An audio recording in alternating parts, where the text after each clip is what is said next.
Қайырлы күн, құрметті әріптестер. Күнделік кезет бойынша, яғни сентябрьдің 1-нен кешегі 14.04 аралығында есепті құрастырып нәтижесін көрсетемін. Қарасаңыздар, үй тапсырмасы бар сабақ 99-84. Ол жаңағы бір мұғалім алып көрсетейін қазір. Қалай турлау керек. Кенже апайды ашып жатырмыз. Бұл жерде өкісте үй тапсырмасы бар сабақтар әдебиеттік оқуымыз және математика 2 сабақ 100% болмаған. Не қыламыз, оны қалай турлаймыз? Әдебиеттік оқу 3А дейді. Журналдарға кірейік қазір. Журналдар 3А әдебиеттік оқу. Мен қазір 2-ші тоқсанды ашамын. КТЖ-ға өтемін. КТЖ-ның 2-ші тоқсанын кіріп жатырмыз. Негізгі сынып. Жаңа айтқандай 17-ші желтоқсан күнгі емес, одан алдыңғы күн, яғни 11-ші желтоқсан күнгі үй тапсырмасын жоям. Қалай жоям? Мына көзді басамын. Жою командасын орындаймын. Жоям деп келсемін.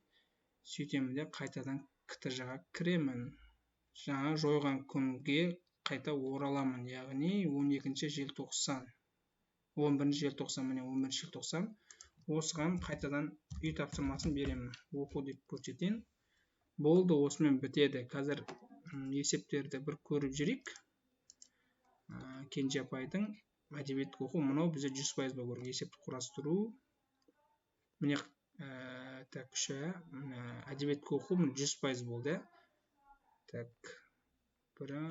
Бізде енді қазақ тілі және математика үй, яғни 17-сіне өткен сабақтарын осылай 100% болу керек. Қазақ тілін қазір тағы жөндем. Ары қарай осы бойынша жасайсыздар, әр мұғалім өз еркін. Қателер болса, осылай 100% болмаса. Қазақ тілін қазір журналдар 3А қазақ тілі.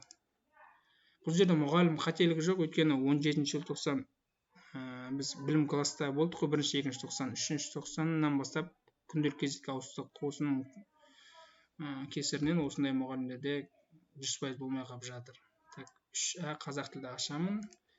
2-ші тоқсан. 17-ші желтоқсанға қайта ораламын. 17-ші желтоқсан. Міне. 12-ші желтоқсан сабақ өткен. 27-ші жаттығуда жойып тастау керекпін мен. Қазір мен көшіріп ала салдым. Көзді басамын. Жою. Қайтадан КТЖ-ға кіремін. 12-ші желтоқсанда қайта ораламын. 12-ші желтоқсан. Жаңағы 27-ші жаттығуды қайтадан жазып қойдым. Жою керек міндетті түрде. Құр орнына жазуға болмайды, 100% көрсетпейді.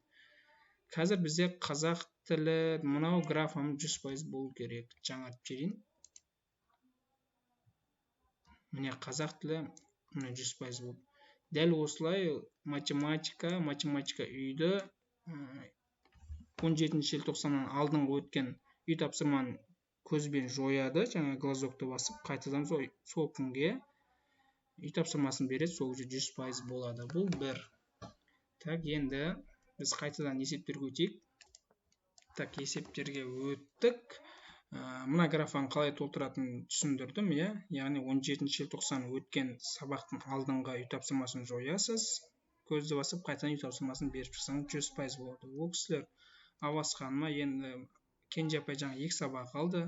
Сол сияқты мына мұғалімдердің барлығы көріп, өздері жасап алса болады.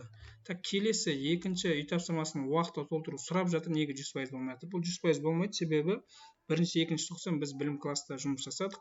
Сондықтан уақытылы толтыруға мүлде қарамасаңыздар болады.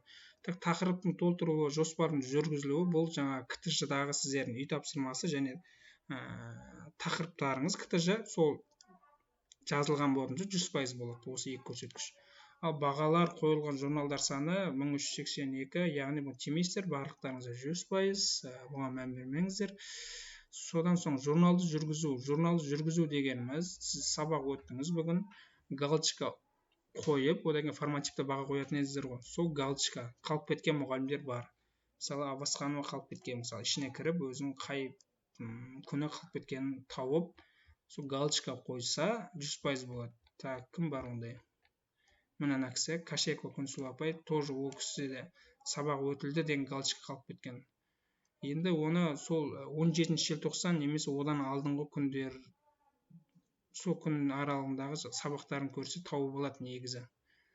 Так, одан кейін ең соңғы графа журналды жүргізілу, уақытылы жүргізілу. Ол деген сөз, сіз бүгін өткен сабағыңызға алдын ала кеше немесе алдағы уақытта баға қойып қойсаңыз, осы көрсеткішіңіз 100% болмайды. Мысалы, мына жерде Рысқұлбекова Гүлжан апай дейді, 99-ға 94, яғни бұл кісіде бір нәрсе не то. Алдын ала немесе кеш қойған баға. Ішіне кіреміз, ол кісінің журналда уақытылы жүргізу қай сабақ 4А математика үй, яғни Маратжан Дос үйде оқытатын оқушыға кеш немесе ерте баға қойып қойған.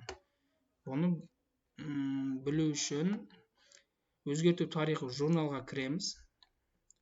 4А әр мұғалімдерге осындай доступны басып өзі көре алады негізі. Пәнді таңдаймыз, математика үй. Так, бізде Марат Рысқұлбекова деді, Марат Жандос деді ма. Оны қалай білеміз? 15 күнге өткен, яғни 15 күнге баға қойған.